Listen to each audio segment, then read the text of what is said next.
Madam sarpanch అని చెప్పలేదా లేదా? చెప్పలేదా లేదా? అట్లా కాదు బాలకృష్ణ, అది కరెక్ట్ కాదు. కరెక్ట్ కాదు సార్. నువ్వు నాకేళ్ళు చూపించద్దు. చెప్తా కాదు మీరు ప్రతి ఒక్కరికి యువకులు మనసులు చూసుకున్నారు. ఎవడంటే వాడు ఏమంటాడు మాట్లాడి 5,000 మంది కంప్లైంట్ చేసినారు నీ పైన. నీ పైన 5,000 మంది కంప్లైంట్ చేసినారు నా కాళ్ళడే. నీ పైన 5,000 మంది కంప్లైంట్ చేసినారు. ఏం చేసినావు? మేడం చెప్తే ఓటేళ్ళు అన్నట్టు వస్తే ఇప్పుడు 10,000 వస్తే ఆయన కూడా రిజెక్ట్ చేసినావంట. ఎవరినంట పిలిచి నా తప్పు మీ డ్యూటీ మీరు చేయండి.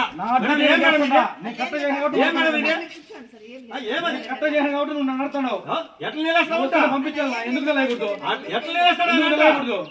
ఎందుకు నిలయకూడదు? ప్రైమ్ మినిస్టర్ రావాలంటే మా పర్మిషన్ తీసుకుని రావాలా? నువ్వు సర్పంచ్ చెప్పిన తర్వాత పంపించాలి.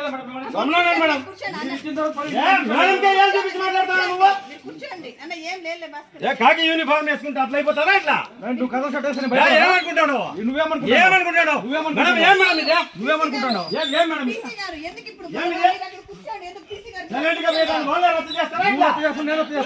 మేడం చెప్పండి, మీరా నేనా? అట్లా కాదు అయ్యా, అనుకునేది మీరెందుకు అనుకునేదని చెప్తున్నారు. ఆయన కూడా బుద్ధికి మేడం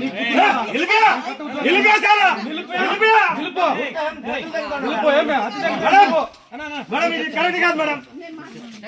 నా తట్టింటి దీంట్లో ఏమైనా ఎలక్షన్ లో అభ్యంతరం రాములు ముందే చెప్పండి. మేమేం సామరస్యంగా పోనీ రైతులు ఎవరో ఎన్నుకోవడం చెప్పినాము. ఆయన ఎవరు నన్ను నిలేసేదానికి?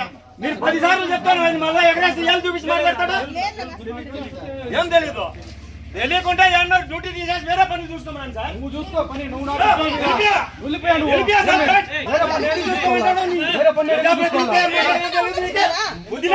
ఇప్పుడు 5 మంది కంప్లైంట్ చేశారు నీ పైన. పిల్లాట్లంతా ఎవరు పిల్లట్లు? తప్పుగా మాట్లాడాడా? సార్ ఇప్పుడు మేడం 20 సార్లు చెప్తోంది. దీంట్లో నా ప్రమేయం మన వాళ్ళు అడిగితే కూడా ఏం చెప్పినా రైతు పక్షంలో ఎవరో ఒకరు పెట్టుకోండి.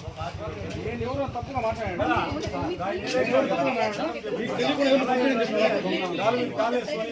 వేరే వాళ్ళు అంతా అసభ్యంగా మాట్లాడినారంట.